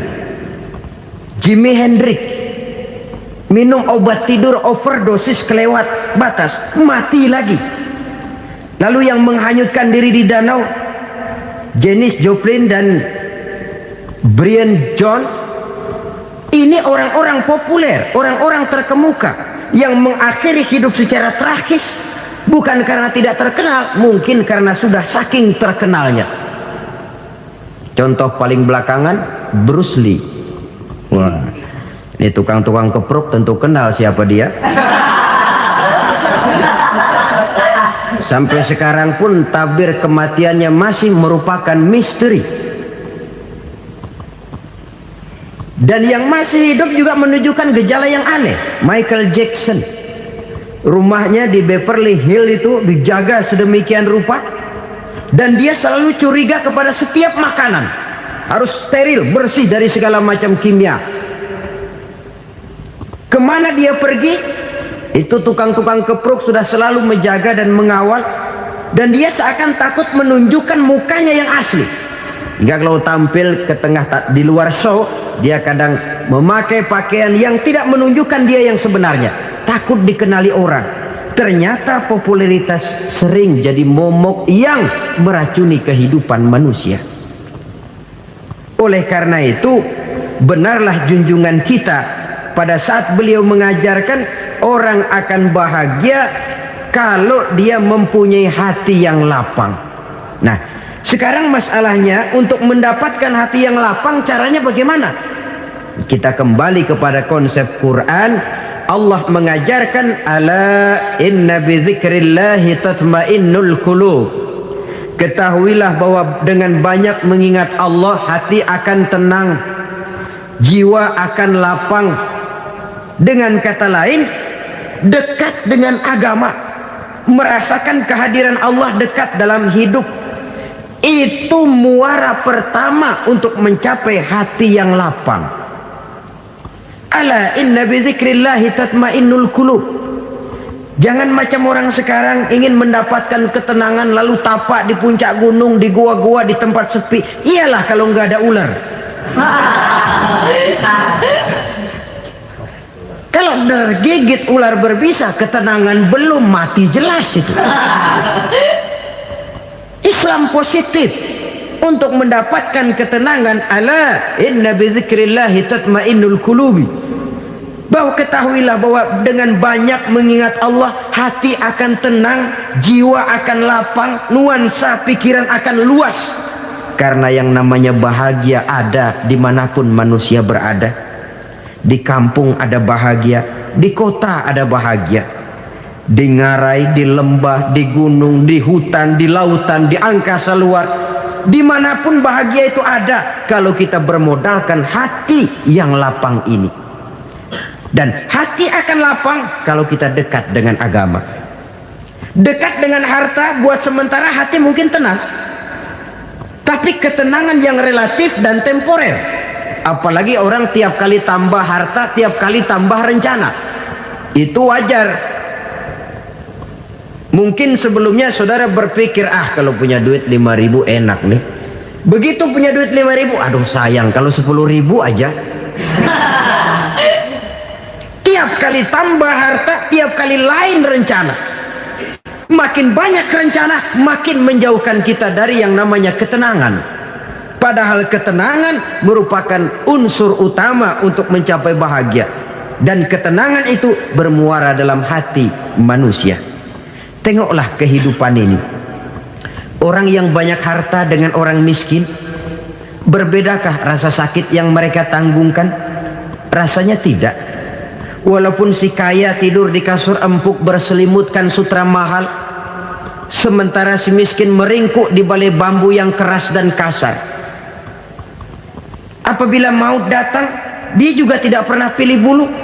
Maut datang menjemput si kaya di singgasana keemasannya, dikelilingi oleh para pengasuh, dayang dan idang serta para pengawal. Dan maut pun datang menjemput si miskin papa, sehingga ia tergelepar di tepian jalan. Kedua-duanya bernama mati. Kalau nyata bahwa sakit yang ditanggung si kaya tidak beda dengan sakit yang ditanggung si miskin, bukan harta semata yang membuat orang bahagia. Hati yang tenang, jiwa yang lapang penuh kedamaian karena banyak berzikir dan mengingat Allah, itu merupakan modal utama untuk mencapai sesuatu yang bernama bahagia.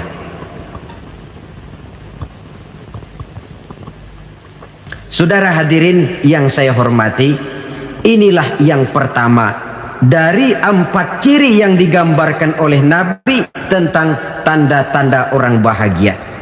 Dan harus berangkat dari yang pertama ini, hati yang lapang. Ini yang harus kita miliki lebih dahulu, baru nanti akan menyusul kepada poin yang ketiga, kedua dan selanjutnya. Sebab kalau hati sudah terisi dengan jiwa yang lapang, seluruh persoalan insya Allah akan bisa kita atasi dengan sebagaimana mestinya. Yang kedua sekarang, tanda orang bahagia menurut baginda Nabi, markabun syariah. Orang bahagia itu, kata beliau, punya kendaraan biar cepat asal lancar. Artinya kemana dia mau pergi mudah. Apa maksud hadis ini? Kalau kita kaji lebih dalam, kendaraan itu kan alat transportasi. Transportasi tidak lain adalah usaha memudahkan komunikasi. Pindah dari situ kepada teori bahwa manusia adalah zon political, makhluk bermasyarakat yang tidak bisa memenuhi kebutuhan hidupnya secara sendirian. Kita memerlukan keberadaan orang lain dalam kehidupan ini. Untuk memakai baju saja kita sudah perlukan petani yang tanam kapas, pabrik yang memintal kapas jadi benang, pabrik yang menenun benang jadi kain, sampai kepada mesin jahit, sampai kepada tukang jahit. Itu cuma untuk memakai pakaian saja. Tidak seorang pun di antara kita yang sanggup memenuhi kebutuhan hidupnya secara sendiri. Kita perlu orang lain. Maka kebebasan dalam arti mutlak, kebebasan tanpa batas, itu tidak mungkin ada dalam kehidupan. Karena kita mengadakan yang disebut interaksi sosial. Setiap kegiatan kita tentu melibatkan orang lain. Menurut kita barangkali kita bebas jalan di jalan raya semaunya, tapi orang lain berkendaraan pun merasa bahwa ini ada juga jalan haknya, dan begitu selanjutnya.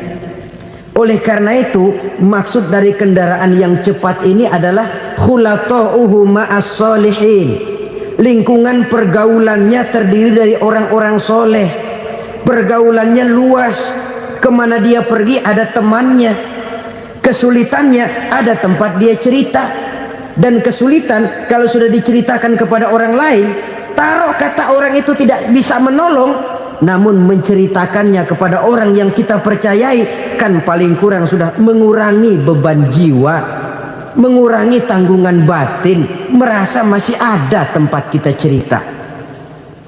Maka lebih baik orang awam yang mau bergaul ketimbang orang setengah alim tapi ngunci pintu. Sebab nantinya akan timbul sikap picik, cupik pandangan, dan tidak luas menghadapi kenyataan dalam kehidupan ini. Namun yang harus kita garis bawahi, pergaulan memang mesti luas. Namun jangan sekali-kali lupa bahwa pergaulan sangat besar pengaruhnya dalam ikut membentuk kepribadian manusia. Sehari-hari bisa kita bilang Kalau kita dekat sama tukang minyak wangi, sekalipun nggak dibagi minyaknya, baunya tentu dapat. Betul? Tapi dekat sama tukang elas, walaupun nggak kena apinya, asapnya mesti kena. Kalau Syauqi mengatakan lebih jelas lagi, man asyaral asrafa asa musyarrafan wa muasyiral anzali ghairu musyarrafin. Awalam taral jildal hakira muqabbalan bisagri lamma sara jildal mushaf. Siapa yang bergaul dengan orang mulia, dia bakal ikut menjadi mulia. Tapi siapa yang berteman dengan orang hina, dia tidak bakal ikut menjadi mulia. Tidakkah kau lihat, kata Syauqi, kulit kambing yang hina pun dicium orang ketika menjadi kantong Quran. Kulit kambing hina, kalau dia sendirian gak ada yang mau cium. Tapi begitu dia bergaul dengan Quran, menjadi kantong Quran, dipakein minyak wangi, ditaruh di tempat yang tinggi, mau diambil dicium dulu, dibawa dengan penuh hormat dan hati-hati. Kulit kambing yang hina lantaran berteman dengan Quran, numpang mujur. Tapi coba lihat kalau kulit kambing berteman dengan kayu, jadi beduk, habis. Zohor dikemplang, asar dipukul. Itu pun sedikit saja, cuma salah milih teman. Yang temennya Quran dihormati orang, yang temennya kayu lantaran jadi beduk, gelap-gelap subuh orang udah kemplangi.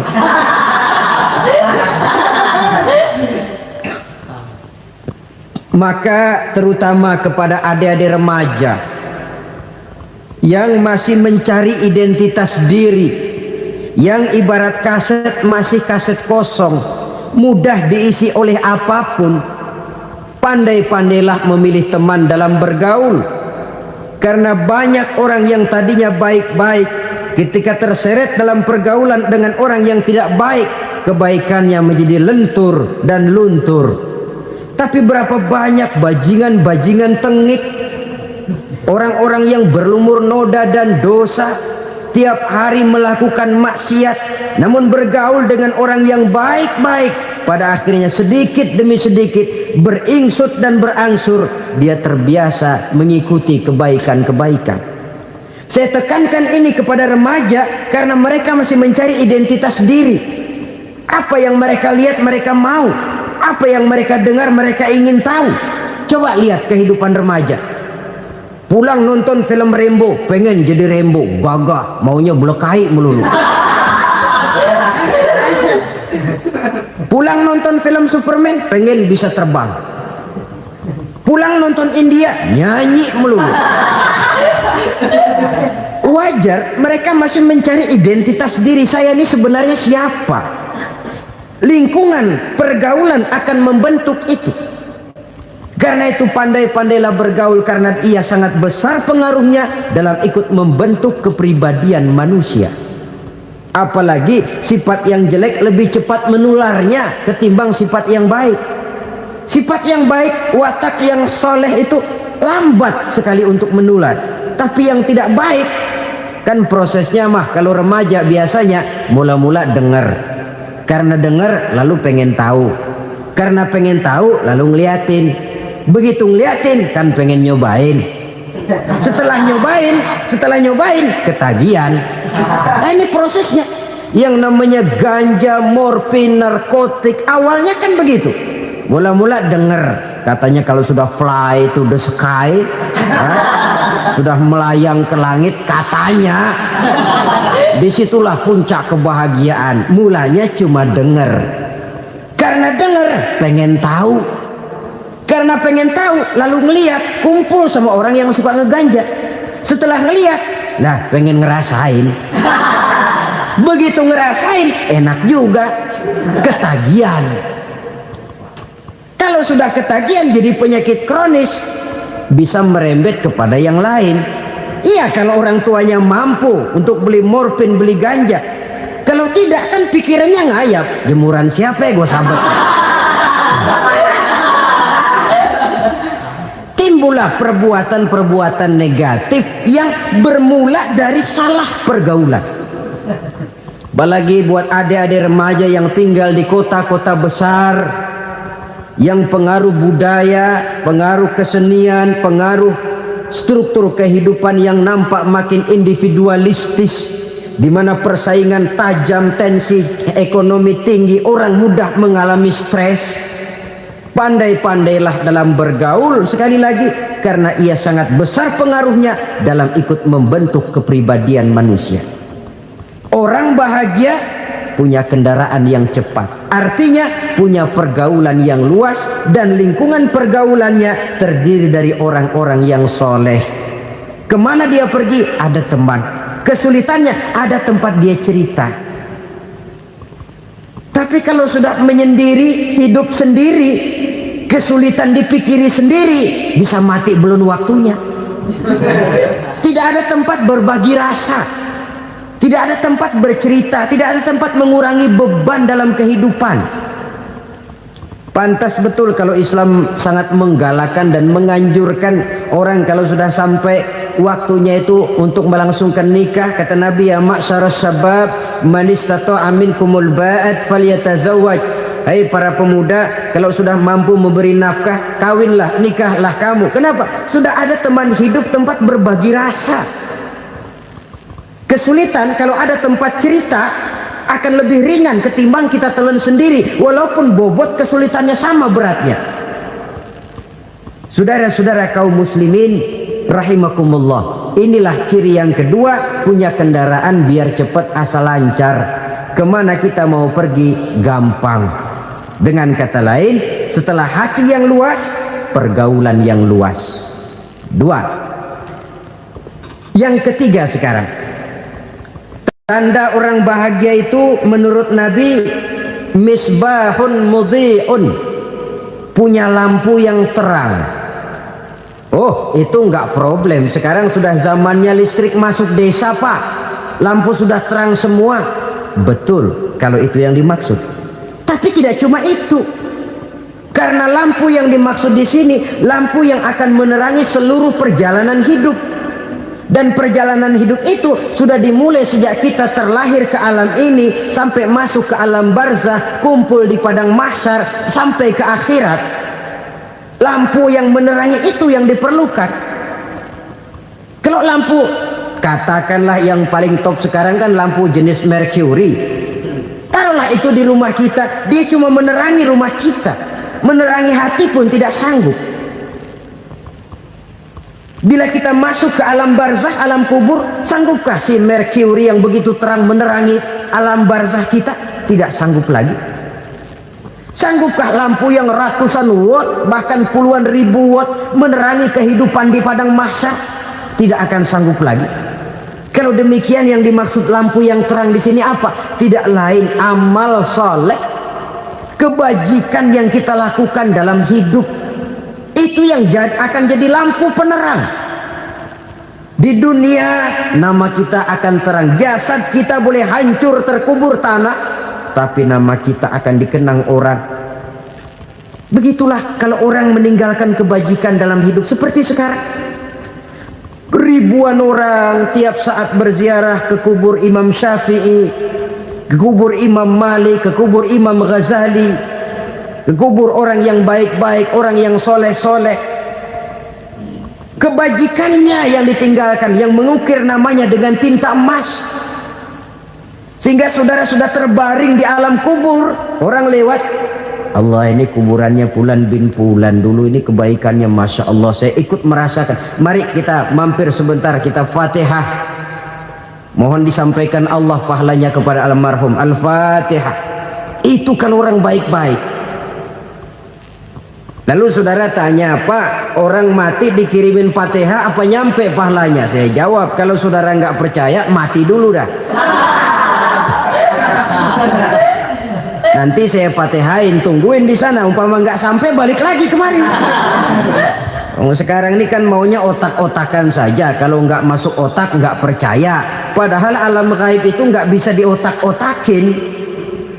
Sama saja dengan saudara pernah dengar cerita kapal Tampu Mas tenggelam kan? Pernah nggak? Di mana? Ya, di laut Masalembo. Begitu ke Tampu Mas tenggelam, ratusan penumpang itu terjun ke laut, dipermainkan gelombang, berjuang menghadapi maut itu. Orang lagi timbul tenggelam di lautan, dihantam ombak, kita tengokin pakai helikopter. Pak, lagi timbul tenggelam ya? Iya, tolongin. Jangan khawatir Pak, nih saya kirim intan Pak, harganya 10 juta. Kira-kira orang yang timbul tenggelam di laut seneng nggak? Ya. Kan mahal toh intan 10 juta. Kenapa dia nggak senang? Karena intan 10 juta dalam kondisi seperti itu tidak sanggup menyelamatkan dia. Dia akan girang kalau dikirimin ban mobil bekas, dikirimin papan terentang atau bambu. Intan yang 10 juta dia nggak girang, ban mobil bekas yang 1000 perak tuh pegang, itu yang dia girang betul. Inilah sebabnya Nabi berkata, mal mayyitu fi qabrihi illa kal ghariqil mutaghawwis. Orang yang meninggal di alam kuburnya seperti orang timbul tenggelam di lautan. Yantaziru da'watan min ahli, menunggu doa dari keluarganya yang masih hidup.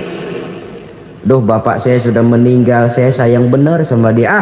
Kirimin kulkas ke kuburannya Itu sama saja dengan tadi orang tenggelam di lautan dikirimi intan yang harganya 10 juta, tidak sampai. Begitulah kalau kebajikan yang kita tinggalkan dalam hidup, sudah mati pun kubur kita masih diziarahi orang. Tapi kalau jahat yang kita tinggalkan, boro-boro lah orang mau doa lewat dekat kuburan kita juga serem. Tuh bajingan no, dulu mati dipendem di situ tuh. Jangan lewat situ, ntar kesurupan, jangan. Lewat saja orang ngeri. Konon lagi membacakan Fatihah dan mengirimkan doa. Hidup pada hakikatnya adalah kesempatan untuk berbuat baik. Maka sekali kesempatan itu diberikan, manfaatkan dengan sebaiknya. Sebab kesempatan kedua tidak akan pernah ada. Kesempatan berbuat baik di sini, di akhirat sudah pembalasan namanya. Sekali kesempatan itu dicabut, dia tidak akan pernah dikembalikan lagi. Kata Iqbal, hidup tidak mundur ke belakang, Bung. Berhenti diinjak orang, mundur hancur. Tidak ada kata mundur dalam hidup ini. Berhenti diinjak orang, mundur kecebur. Tidak ada kata lain. Harus maju dalam kehidupan, dalam artian yang positif. Hidup adalah kesempatan untuk mengumpulkan kebajikan yang sebanyak-banyaknya. Di situ nilai daripada manusia. Sekarang ini memang nggak kelihatan kok, orang yang banyak pahala sama yang banyak dosa nggak kelihatan kok. Barangkali kalau habis bikin dosa palanya pada benjol, mungkin orang takut sama dosa. Tapi sekarang sama saja, orang yang banyak dosa dengan yang nggak banyak dosa jalan bareng dari belakang, sama, nggak kelihatan beda. Tapi ada waktunya di mana pahala memegang peranan, di mana dosa diperlihatkan.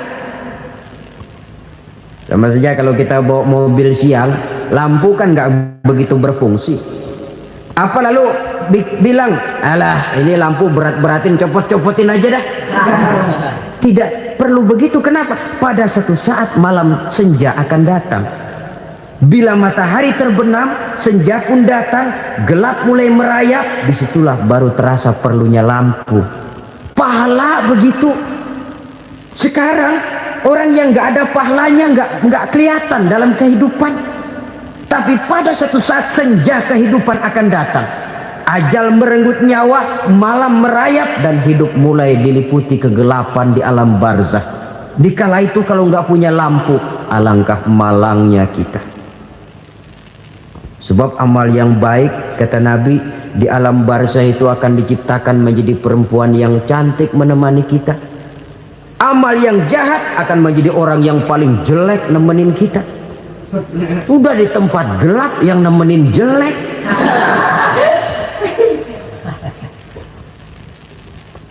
Kaum muslimin rahimakumullah. Kalau demikian masalahnya, tergantunglah kita pandai memanfaatkan waktu. Al-waktu kasayf, waktu itu cepat sekali. Yang namanya waktu itu tahu-tahu udah tahun 87, tahu-tahu udah begitu, tahu-tahu yang kemarin anak-anak sekarang udah pada punya anak. Tahu-tahu saja itu. Begitu cepat waktu berlalu. kalau tidaklah pandai kita memanfaatkannya, akan rugi kita. Nabi bersabda, man kana yaumuhu khairun min amsihi fahuwa rabih. Barang siapa yang hari ini lebih baik daripada hari kemarin, itu orang untung. Hari ini lebih baik daripada kemarin, bulan ini lebih baik dari bulan kemarin, tahun ini lebih baik dari tahun kemarin, itu orang yang beruntung. Tahun kemarin sembayangnya maghrib doang, sekarang udah tambah isya.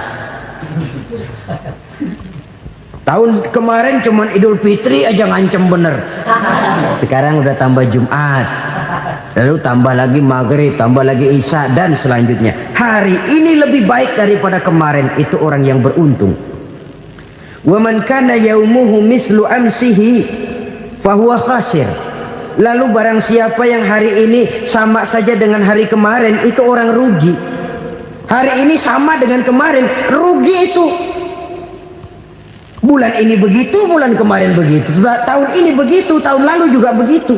Rugi itu orang. Rugi apa? Rugi umur. Umur tambah, amalan gak pernah tambah. Dan saya pikir lebih merupakan azab ketimbang nikmat kalau orang dikasih panjang umur cuma untuk numpuk dosa. Mending mana? Panjang umur banyak dosa sama pendek umur dikit dosa? Mending mana? Mending mana? Ya, paling mending tentu panjang umur banyak pahala. Tapi kalau tidak, sekali lagi, lebih merupakan azab ketimbang nikmat kalau orang diberikan panjang umur tapi cuma untuk sekedar menumpuk dosa. Kehilangan kesadaran bahwa dunia bukan terminal akhir dari satu perjalanan. Dia cuma halte di mana kita berhenti sebentar untuk menuju kepada terminal yang hakiki. Saudara-saudara kaum muslimin rahimakumullah, inilah lampu yang akan menerangi kehidupan. Amal yang kita lakukan di dalam kehidupan. Jadi yang dimaksud dengan lampu yang terang, kebajikan yang kita kerjakan dalam hidup. Nah, setiap orang di awal tadi saya bilang ingin bahagia. Bahagia itu kan hakikatnya kumpulan senang dan selamat. Senang, selamat. Apa bedanya? Senang tapi tidak selamat, nggak bahagia. Selamat tapi nggak senang, nggak bahagia orang. Contoh, kalau orang korupsi, duitnya banyak, senang dia, tapi keselamatannya. Ada tentara baris di samping rumahnya udah bingung, padahal tentara latihan. Tentara cuma latihan, dia bingung. Senang, tapi karena keselamatannya tidak terjamin, dia tidak bahagia.